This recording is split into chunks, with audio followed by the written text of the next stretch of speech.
Welcome to the night of thriller and crime, presented by Goldman's. Detective Radio brings to you an auditory world filled with mystery, mayhem, and masterful storytelling. If our tales keep you on the edge of your seat, give us a like and subscribe. For those looking to lend a little extra support, follow the link in the description. Becker, Episode 3, Pearl.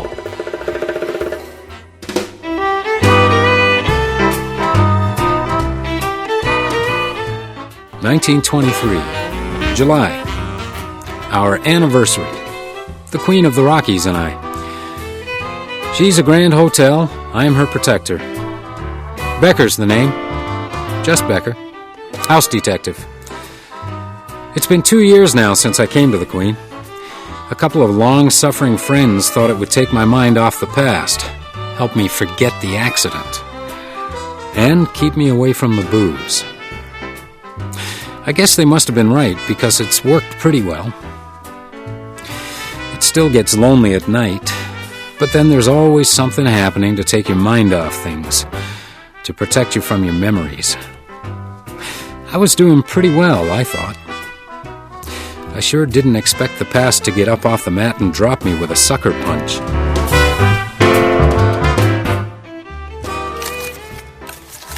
Hey, 9:45, Francois. Kitchen's closed. Don't say another word. The coffee's on the stove and I am finishing as quickly as I can. Well, if you stopped scrambling eggs in a double boiler and got out the old frying pan... You are a barbarian. Oh, sacre bleu. Martel ici. Oh, Madame Skivers. We are preparing your dinner again. I am in charge, madame.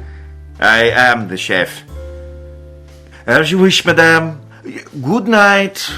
What's the problem? The problem, my friend, is that I am a chef, an artist, not a clerk. So? So the room service clerk is sick. He has the flu. So I don't know how he makes it work, Becker. For me, it does not. The preparation takes time. The waiters grumble. They are afraid of losing their tips. And when the meals are ready, what do you think? The waiters have disappeared. The trays pile up by the door. You see? The food grows cold. Now, Madame has been waiting for almost an hour. His dinner has disappeared. Ah, there you are. No, Monsieur Hickey. It is not my fault. I don't know how I am expected... Oh, not now, Monsieur Martel. I'm afraid you're going to have to abandon that coffee, Becker. There's a disturbance in 503. Senator James Randolph. Oh, you know that, do you? Very good. What you don't know, however, is that a few minutes ago, a young lady, a Miss Pearl Hardy... Do you know Miss Hardy? I must have missed her. Pity. I suspect she's more your type than the senator. Well, Miss Pearl Hardy called to inform me that the senator had, as she put it, just dropped dead. Then I better have a look. God knows I'd seen my share of corpses in the war, not to mention the odd body that's popped up since. You'd have had to look pretty closely to see me shudder at Senator Randolph stretched out on the floor, his naked body barely covered with a hotel towel. But you might well have heard my heart thump when I looked up at the girl.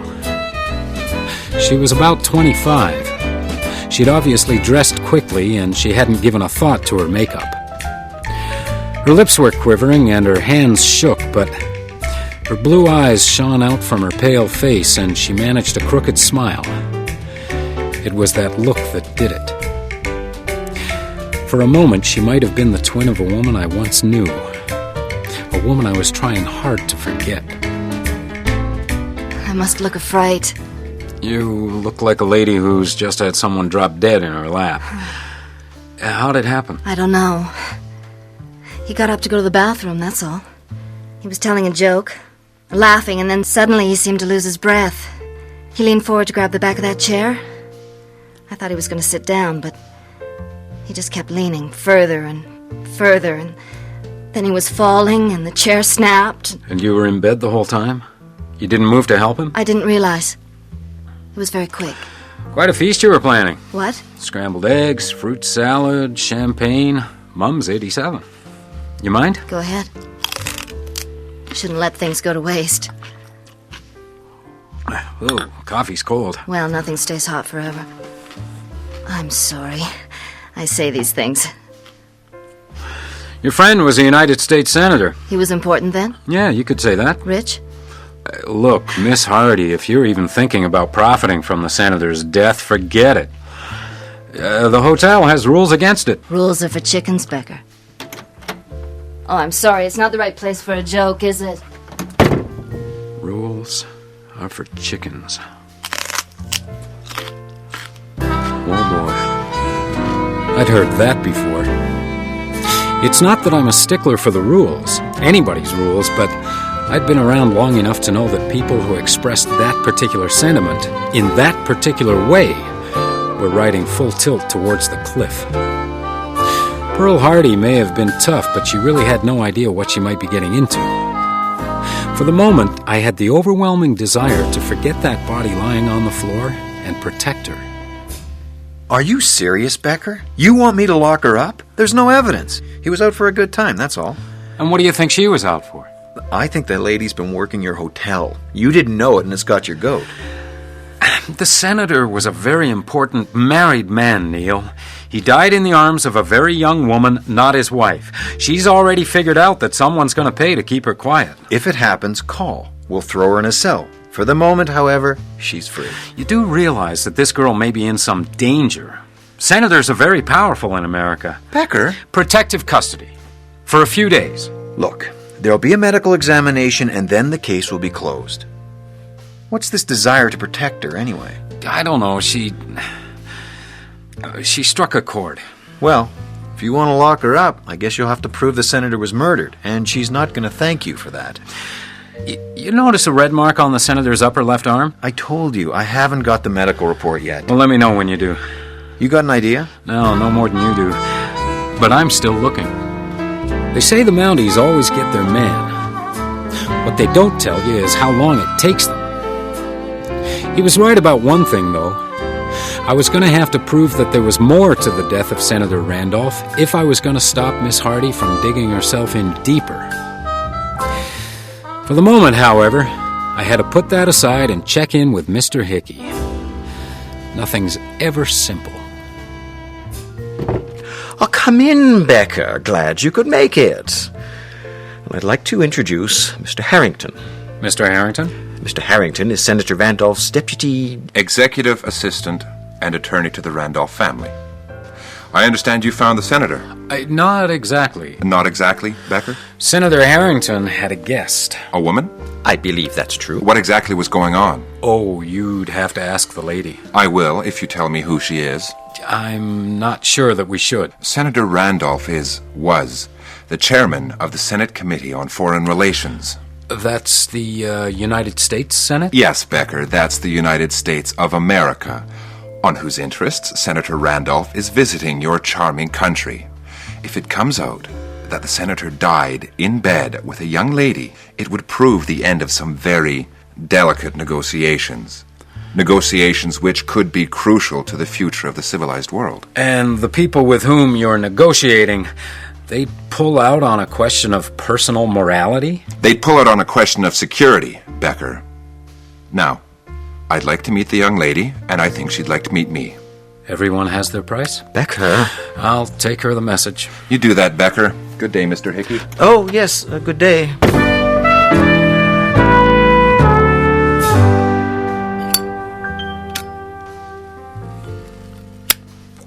So, someone wants to see me, huh? Yep, someone wants to see you.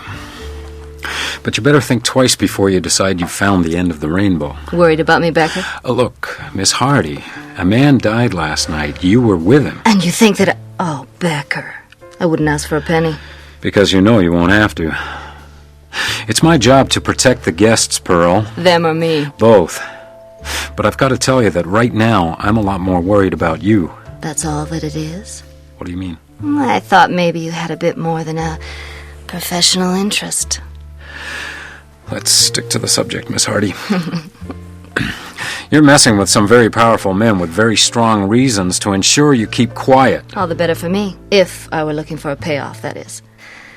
Now, why don't you relax? Call room service. Lemon tea for me. You can have whatever you want. Lemon tea? With a spoonful of sugar, every chance I get. Not coffee? Too bitter for me, Becker. I'm a very sweet lady. Come here. Let me show you. It had been a long time. 2 years now since I'd been with a woman, since I'd felt the need. I was on the edge, that's for sure, ready to dive. If it wasn't for that damned lemon tea. That tea she had every chance she got. The tea that wasn't on the senator's table. For a moment, I tried to push that out of my mind, to forget my suspicions and accept her offer. I was saved by the bell. Hello? No. No. I'm sorry. This is room 609. Anything? Just a wrong number. Where were we? We were discussing your future. Oh, is that what we were doing? Well, you remember what I told you about rules, Becker, and chickens. So, my meeting, where and who with? So, this is the young lady. Mr. Harrington? Will you join me in a drink, Miss Hardy? One of your fine whiskies, perhaps. You Canadians are so refreshingly liberated in your attitudes to alcohol. Lemon tea, Mr. Harrington. Very wise. If you'll excuse us, Becker. Miss Hardy? I'll be fine, Becker. I'll be over by the bar. Your friend looks after you like a jealous lover. Puritan special, Becker? Sounds good. I've got a new shipment of Havana cigars. No, just a drink, Keith. Coming up. So, what's the story on the senator? I'll tell you when I hear it. You ever seen that girl before? She the one? Keith? All right, Becker. I saw her last night. And the night before. Pretty, isn't she? Reminds me of someone.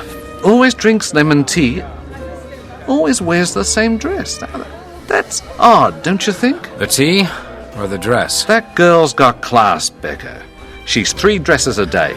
Did you see who she was with? Old geezer last night. Probably American, bourbon and water. The senator, right? Couldn't keep his hands off her. You got any idea when they left?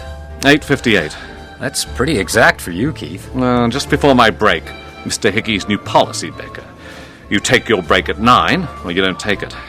Call for Miss Hardy. Call for Miss Hardy. Over here. Now that's interesting. Give me one of those Havanas, will you? And keep an eye on the girl. My pleasure, Mr. Becker.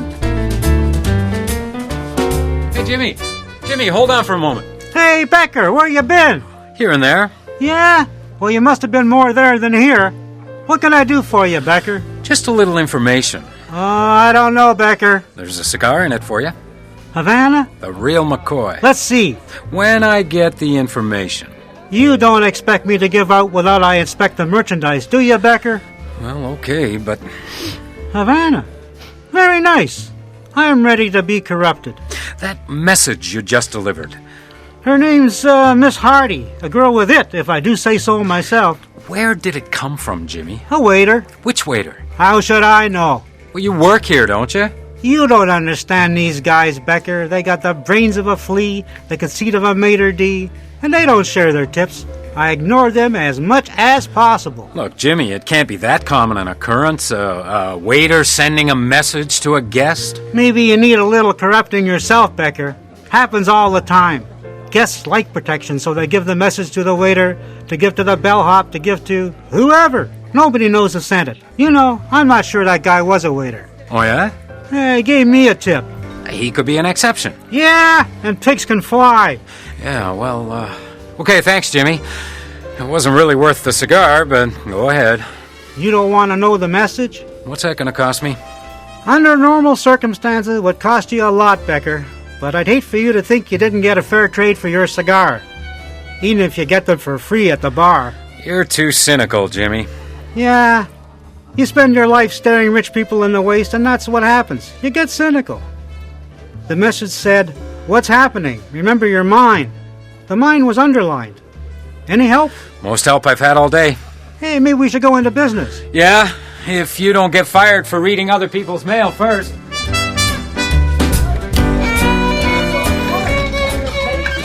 No, Becker. I do not wish to discuss this meal again. Last night I listened to Mrs. Skivers. This morning I listened to Mr. Hickey. I understand, Francois. I just want to know if you remember the menu. Scrambled eggs, compote de fruits. Fruit salad? Fruit salad, champagne, Mum's 87, coffee. Sacre bleu, Becker, it is only a meal. But that particular meal turned up in Senator Randolph's room. The dead senator? Exactly. With the young lady, Miss Hardy? Well, it's only a guess, Francois, but it's more than likely that it was delivered to that room by a waiter. No, I have questioned every one of them about this meal. Then someone dressed as a waiter. I suppose if he were properly dressed. A uniform. Oui. Which he would get from the small changing room below the pantry. But all the uniforms are accounted for. Each waiter has one, and they are on their backs. It's gotta be here somewhere, Francois. Do you remember when the order came in? I have been through all this with Mr. Icky, Becker. The order came in at 8:50. Do you write the orders down? James, the regular clerk, would have. This is all the fault of his not being here. Does James wear the same uniform as the waiters? Of course. When things are very busy, he must sometimes help out. But James was sick. He was not here last night. Which means that his uniform could have been. I think we had better talk to James. I will get him. Now wait here. I have a phone call to make.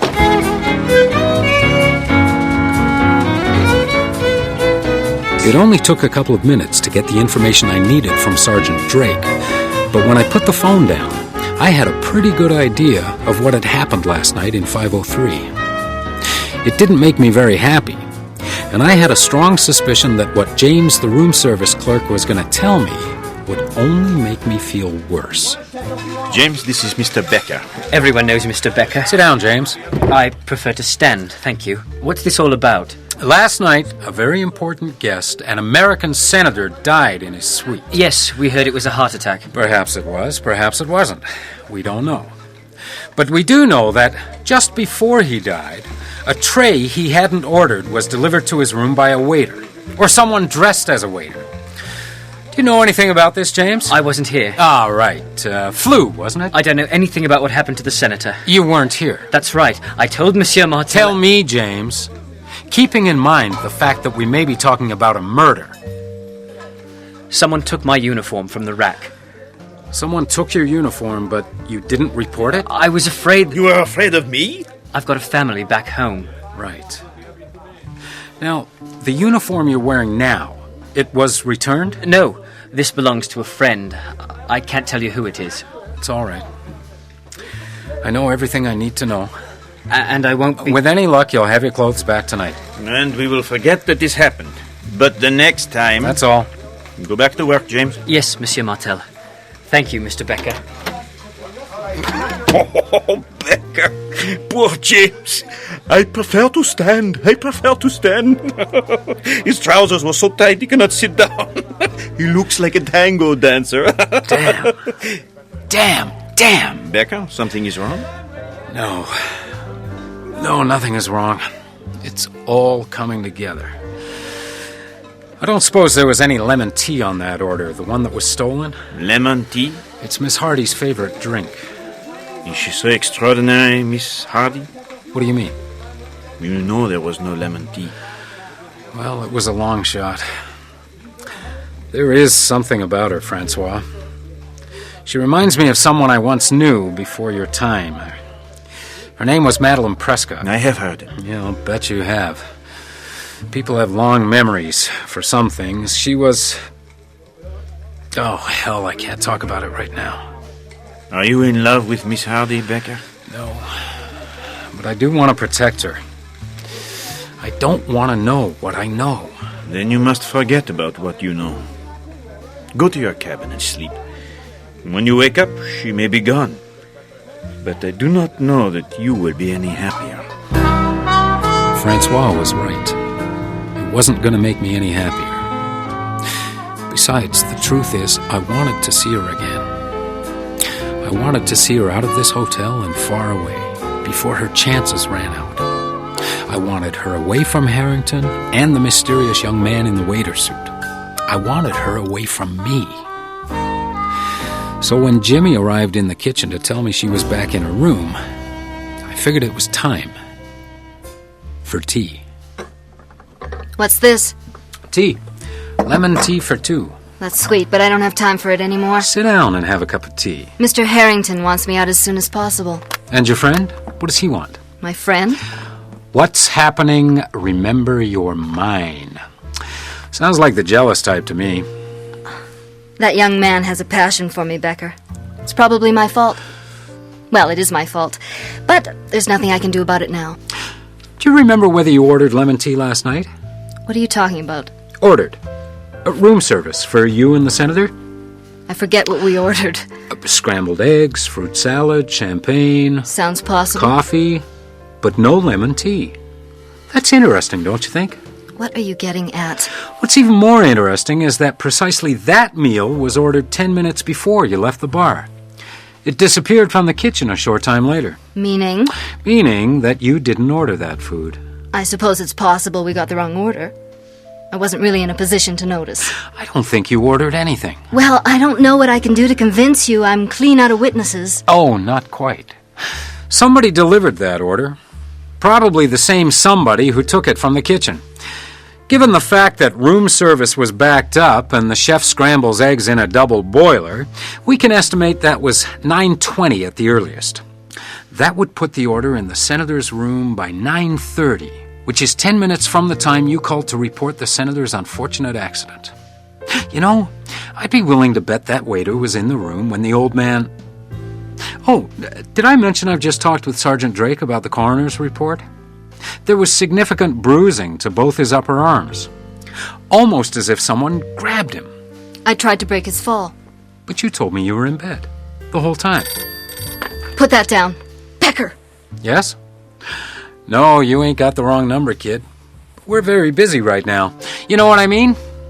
And I don't have time to straighten you out. Scram, kid. I'll be looking after the lady from now on. Why'd you do that? I guess my curiosity got the better of me.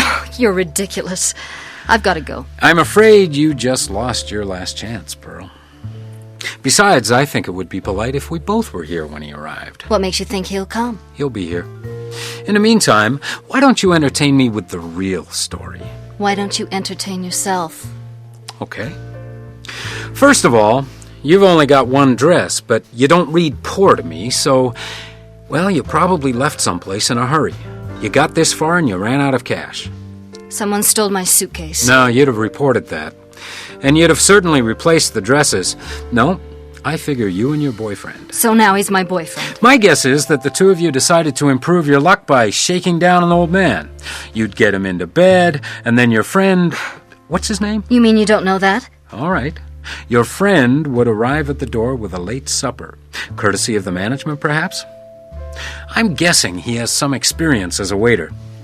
And once he was inside, of course, he could transform himself into the outraged husband. But it didn't quite work out, did it? You tell me.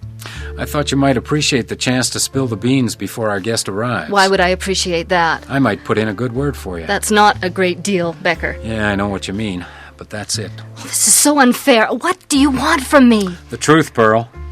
Quickly. It wasn't my fault.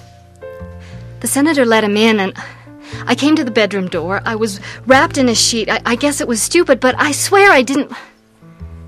He went crazy. He just went off his head. He was going to kill him.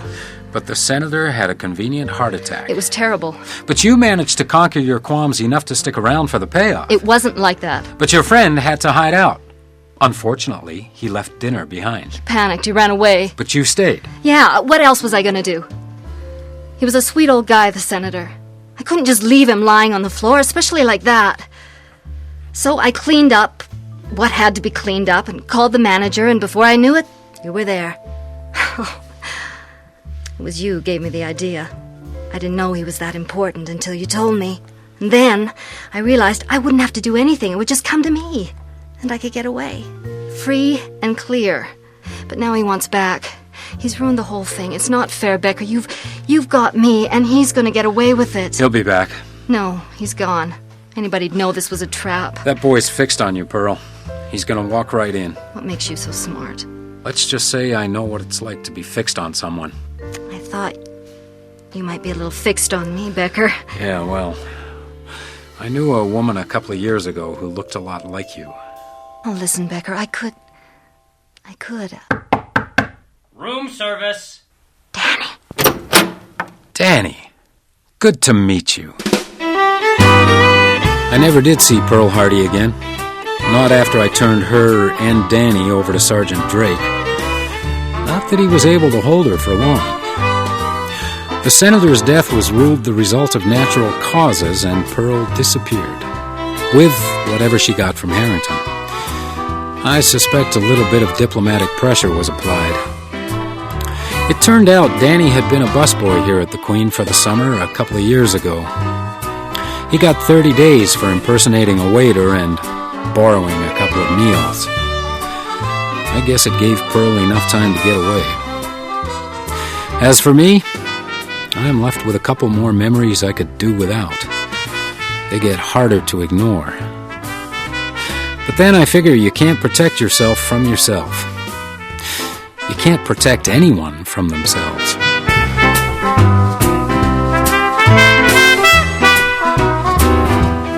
You've just heard Pearl, Episode 3 of Becker, written by Martin Kinch. Thank you for tuning into Detective Radio. We bring you new episodes of mystery, suspense, and thriller stories every week. To keep getting our updates, give us a like and subscribe and hit the notification bell. For those looking to lend a little extra support, follow the link in the description. Good night. Stay alert. Until the next crime.